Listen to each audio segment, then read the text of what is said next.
كلهم. وحتى عمامي اللي وياي كانوا ينتظروكم صار 3 ساعات، هم اتشرف بيهم. يا اهلا وسهلا، كل خطوه لهنا. منك ابو حيدر. أفلح من صلى على محمد وآل محمد.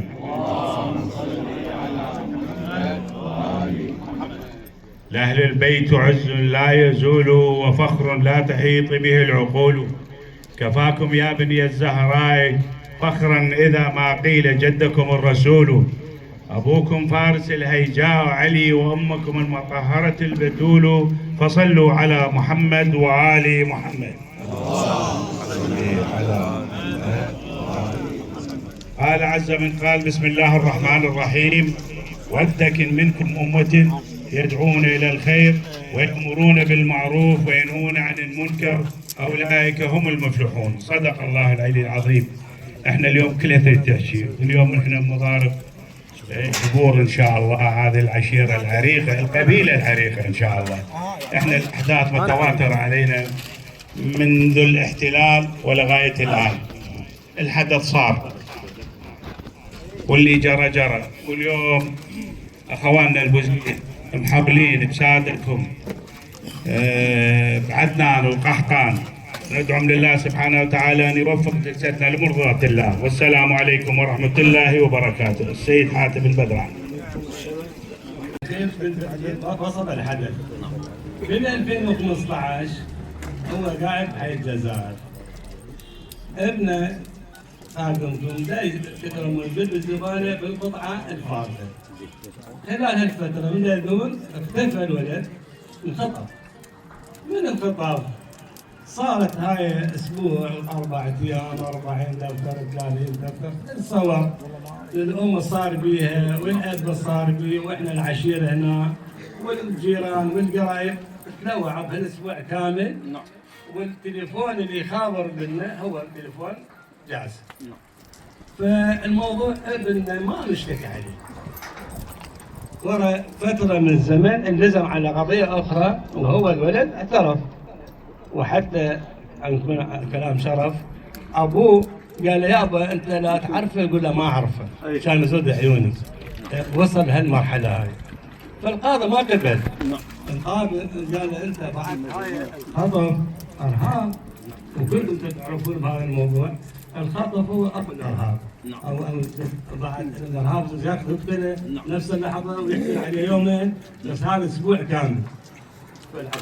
فهذا الموضوع احنا من 2015 خواننا ما اجوا، زهدونا على قولة خوان الجنوب، ما اجوا خلاص.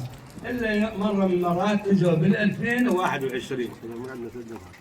اي لا احنا هذا الموضوع يعرفون هم الفيديو من طلعوه 3 دفاتر. نعم. دفعنا 3 دفاتر فيديو. يعني احنا اشتريناه بفلوسنا. نعم. هو الرجل مقتول بس اشتريناه بفلوسنا. نعم. فالموضوع يعني هم سنحوا وما اجوا، جم بال 21 ما طلع لهم نتيجه، هسه اجوا وشرفنا بكم بهم لكون هو محتاج التنازل. فاحنا اول حديثنا احنا نقول الخواننا والجايين وياهم يجيبون الدفاتر اللي اعطيناها. في سؤال اقعدوا بعد دكتور. لا حد اللي يفتر في الديوان اقعدوا. اتمنى ما حد خلي تصير قاعده مركزيه وسريعه. ابو محمد المتحدث والياسر واليمطي واللي قاتل ابو حيدر يريد يكرم الفصل بالعافيه، يريد ياخذ. احنا الجمهور كل تدنس. احسنت بارك الله. احنا الحكي هذا كان مو بهالجهه، كان بهالجهه هذا يزعجنا. نعم. يعني انا حكيت بالزيداوي اللي تليفونه كان جاني ضرر اللي عرفك انت اللي رحت اعترفت بالدوله وتدور شريكك. انا مو شريكك. تقسم علي 3. تقسيم 3 انا ما اقبلها. انا اقبل جاي ترضيني لي 3 دفاتر يمك.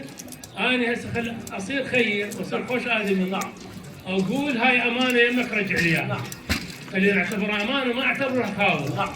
هذه خاوه، هذا انداس على راس الزلمه وسبع ايام نحن شايفين غير شيخنا احنا نريدك انت شايل عمامه رسول الله، احنا تكتب هذا من الزيادة عندك لا ادورهم صلوا على محمد وآل محمد.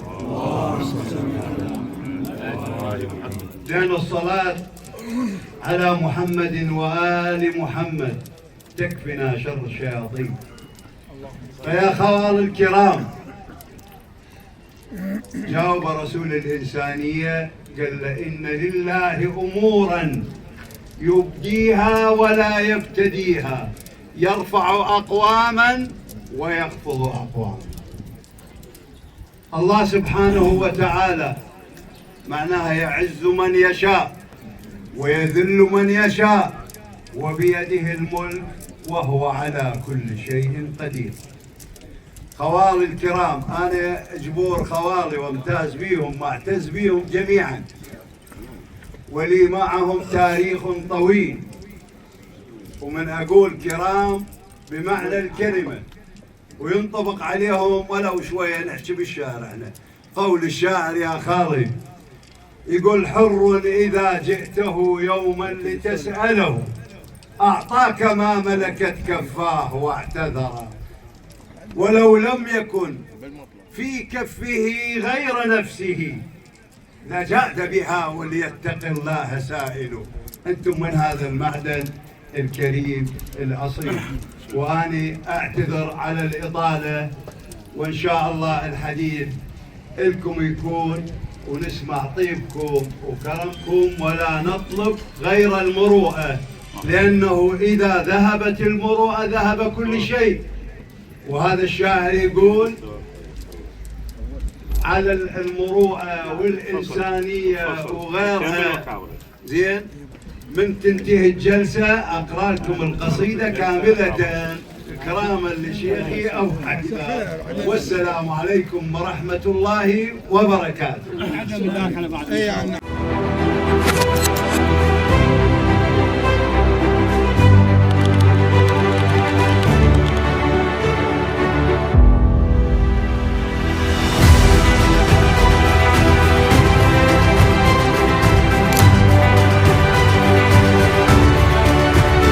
واجب علينا الجميع، واليوم كلنا احنا نعرف انه خواننا جبور ولد السلطان هم ملح الكعب، هم اهل المروءه واهل التسامح واهل المعروف، حيث قال سيد الجنوب السيد سلط رحمه الله عندما سالوه عن الفرائض قال: الفرائض 5 والسادسه المروءه.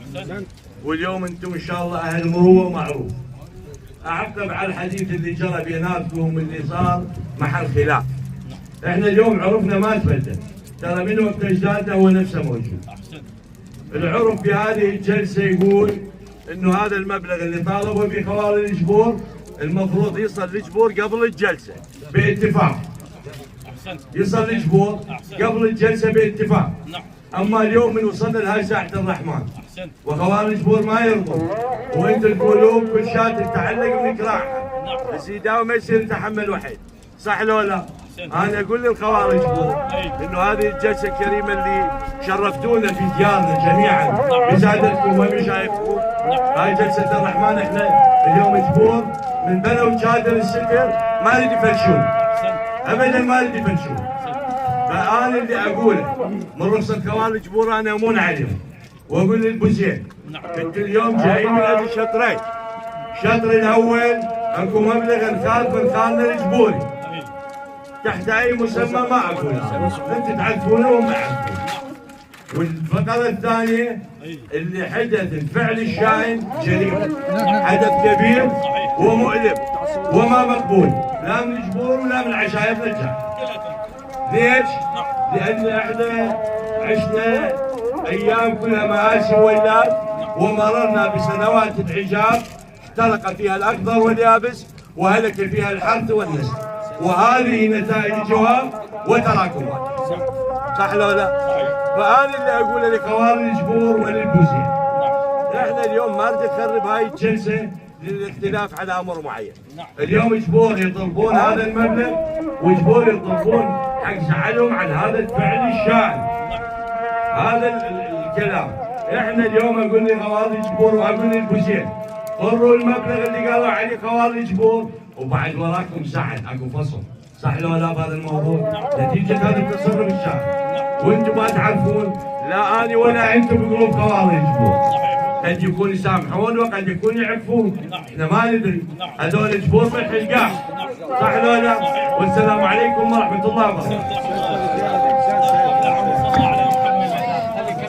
السادة اليوم ولد الزهراء على روسنا واللي جاوي جاية ترضيكم على الحدث.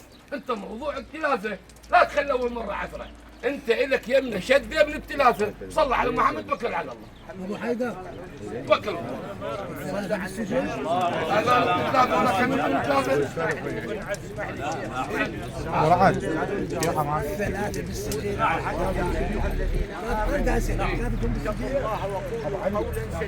صحيح يصلح لكم اعمالكم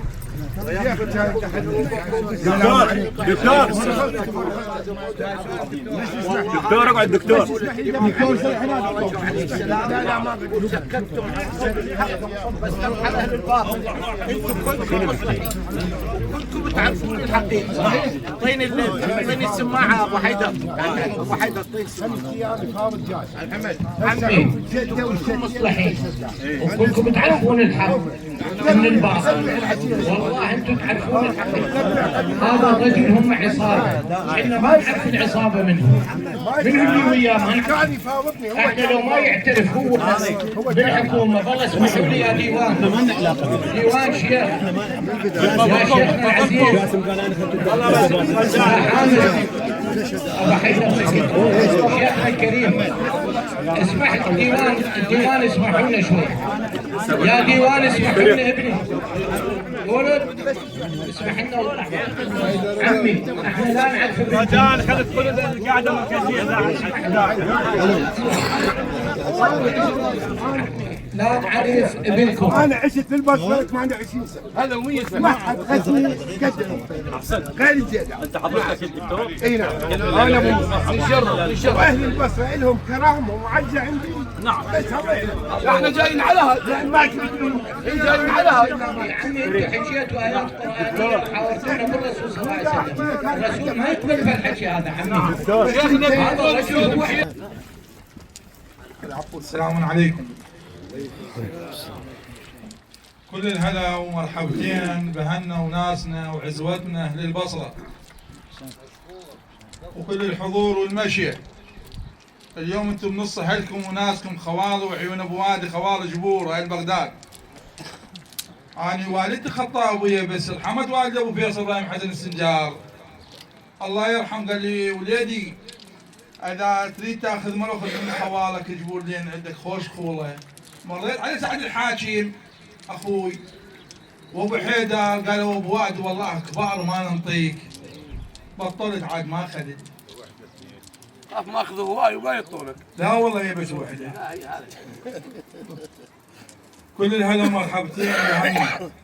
كلفني الشيخ رحيم تزيد خال ابو علي. واحنا حاضرين اصلاح ذات البين مجبلين من هنا لهنا. واليوم هذا العمل الذنب ذنب واحد مقصر ما مقصرين خوالي البوزيد. والبوزيد اليوم جايه بالساده والقاده والشيوخ الخوالي جبور يطيبون خواطرهم. واذا ما يوفون خوالي البوزيد ابو وادي يحملون عليه خوالي جبور وانا شيء يحملون. يقول اكو زلمه اذنب وحكم علي القاضي لو مؤبد لو دي يدفع. قال له سيادة القاضي أنا ما عندي والحل شلون؟ قال له ايش تملك ما تملك ايش جايب وياك؟ قال له سيادة القاضي بشرك ترى كل شيء سماء والطارق. قال له من جاي وياك؟ قال جاي وياي ابوي وجاي وياي عمي وجاي وياي خالي. قال وين اللي بتتكفل من يدك؟ قال والله انا هسه ما اقدر اجيبه. شلون اجيب له لبن؟ والالف له قيمته ذاك الوقت. رد ردود على عمه، هم سأله قال والله ما يدبر. قال وين بقى بس خالي؟ قال انا وفي بمكان ابن اختي. هذا ابن اختي. قال ايش عجب توفي بمكان ابن اختك؟ قال انا اقرب الى من يباوع على والدتي يباوع علي، واطلب من سياده القاضي 7 ايام يمهلني اجيب له 1000 دينار واخرج ابن اختي من السجن. يقول اخذ 7 ايام، القاضي دز وراه مخبرين يشوفون خاله يملك ما يملك. خاله باع الدار وباع القاع، سواه 1000 دينار، صار يوم الوفاة مر على القاضي قال له سيادة القاضي هذا 1000 دينار. قال له سابقا عندك؟ قال له والله يا سيادة القاضي ما عندي. قال له وين دبرتين؟ قال له والله بعت بيئتي وقاعي والحلال اللي عندي سبيل اخلص رقبة ابن اختي. قال يبا انت ما عندك سابقا بعت دارك على مود اختك ابن اختك؟ قال لي والله. قال تقريبا هذا الموقف طالع ابن اختك والالف طايح. سأل الولد قال له انت من تحب؟ عمك لو خالك؟ قال لا والله انا احب ابوي. قال ايش عجب؟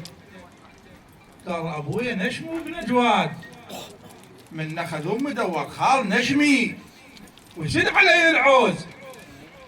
انتم خوالي جبور، واليوم احنا نسولف بالانسانيه وعندكم الانسانيه، وانتم اهل معروف واهل بخل، عينكم على هنا وناسنا وشرفنا اهل البصره، واحنا عراق واحد من الفاو لحد زاخر، وتجمعنا هذا تشادر تشادر الستر، جايين قربة الى الله اصلاح ذات البين. والله والزيد مذنب مذنب، والله غلطان غلطان، بس حضرة الوادم هلا هلا بهاي الوادم الحاضرين وطلاب تمروه، والسلام عليكم ورحمة الله وبركاته.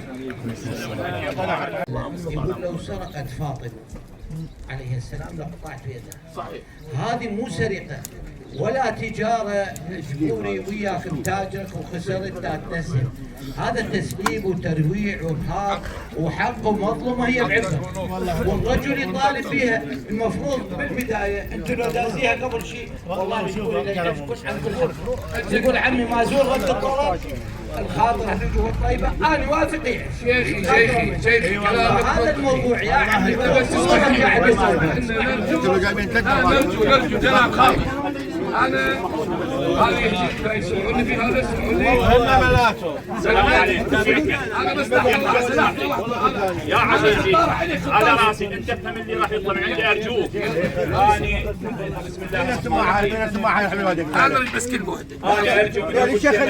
انا ارجو من المجتمع وانا وقفت احتراما لكم. انا شيخ المشمال جبور والتمس منكم توضيح حقيقه. قبل ما اتحدث بتوضيحي اقول قول الله سبحانه وتعالى بسم الله الرحمن الرحيم: لا خير في كثير من نجواهم إلا من أمر بصدقة أو معروف أو إصلاح بين الناس ومن يفعل ذلك ابتغاء مرضات الله فسوف نؤتيه أجرا عظيما. صدق الله العلي العظيم.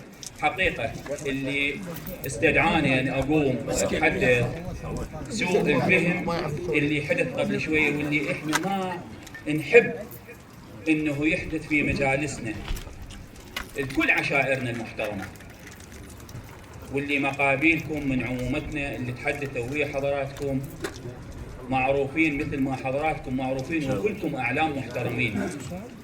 توضيح المسألة إنه إحنا بالفرات الأوساط عندنا أبو العطوة إذا تدخل يروح يحسب كل الأمور ما بيناتهم.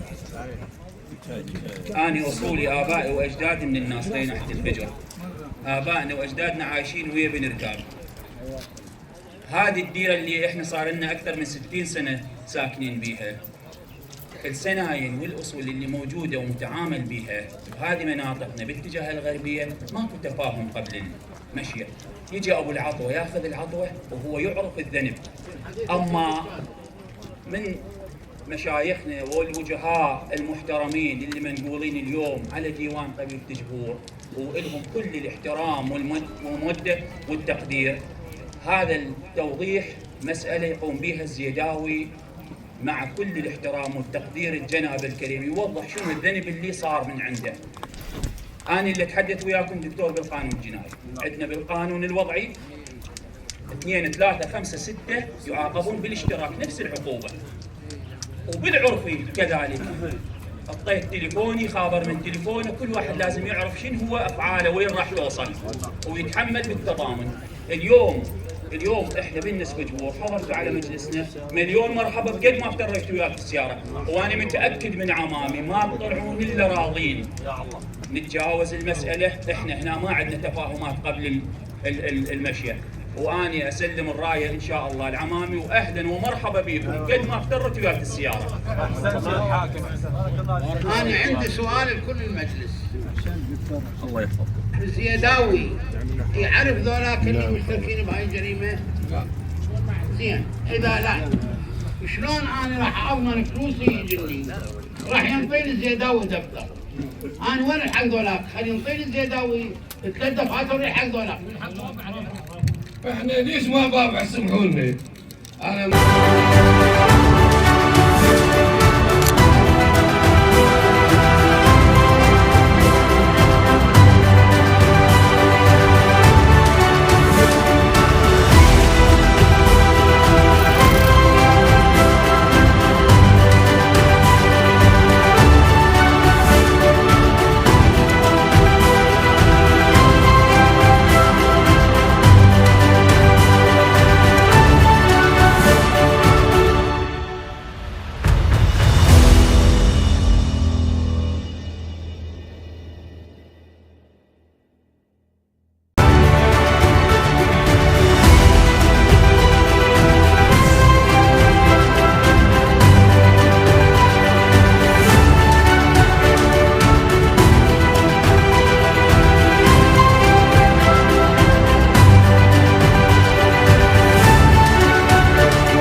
حياك الله وبياك، اهلا وسهلا خالنا ابو علي، مرحبا بك انت ومن معك.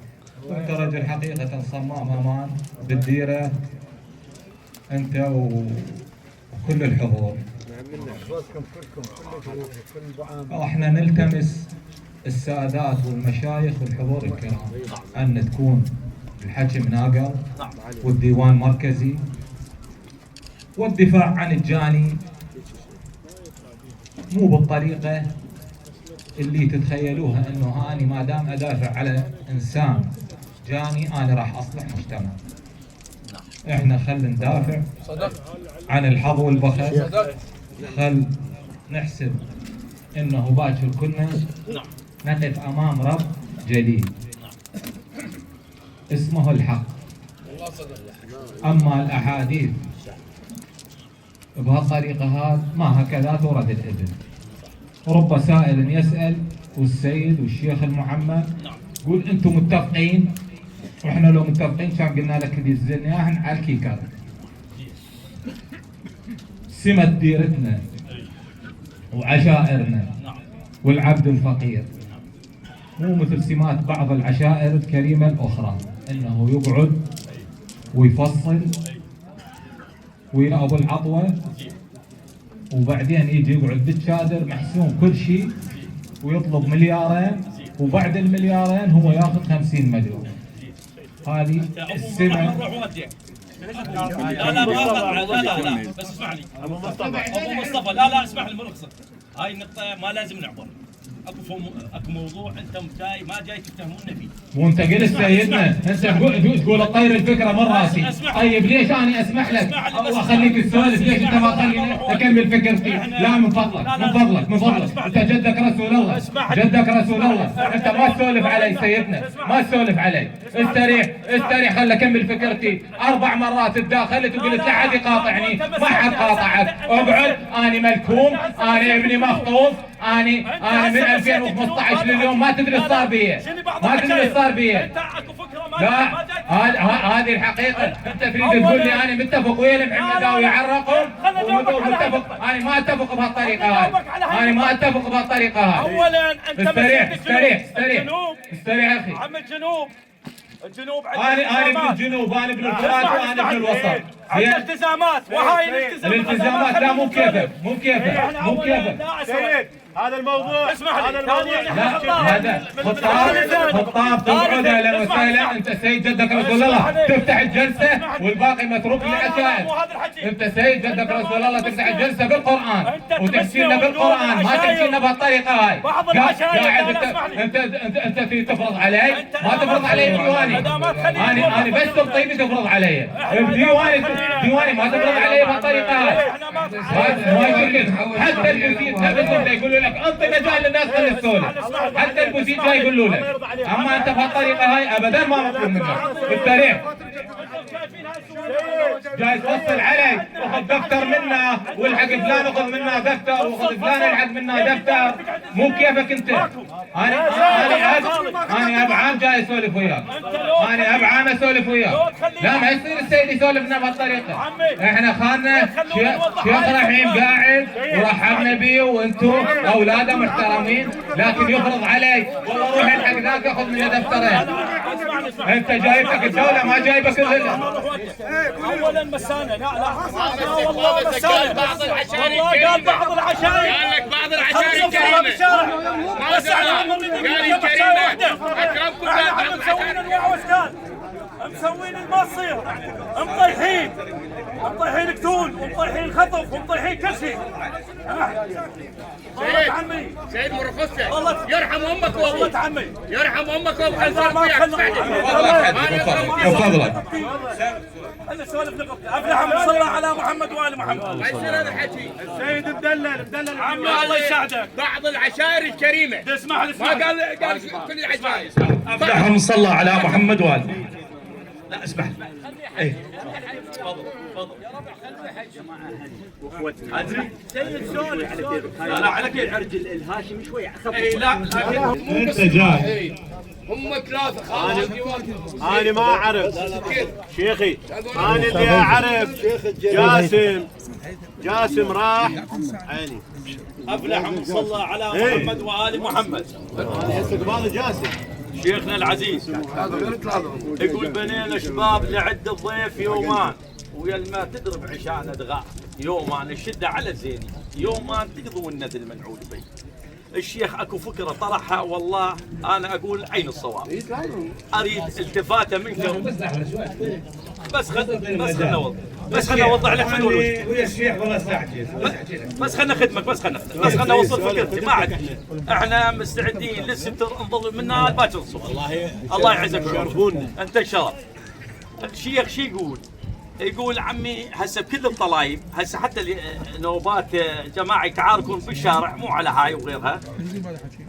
باقي العشاير ضميرها يحكم. شو يقول احنا الحمل واحد ما نحط على واحد. ليش ما نحط على واحد؟ اذا رجعنا تسمع لا دخلنا خليك وانا ابي اسوق لا انسى واذا تنسيني سالفه ما في شل علي بالديوان. تسمع تسمع ما عرفوا وين ما عرفوا. احنا شيخ انا خلص لا سيد لا بس هم سولفوا على الديوان.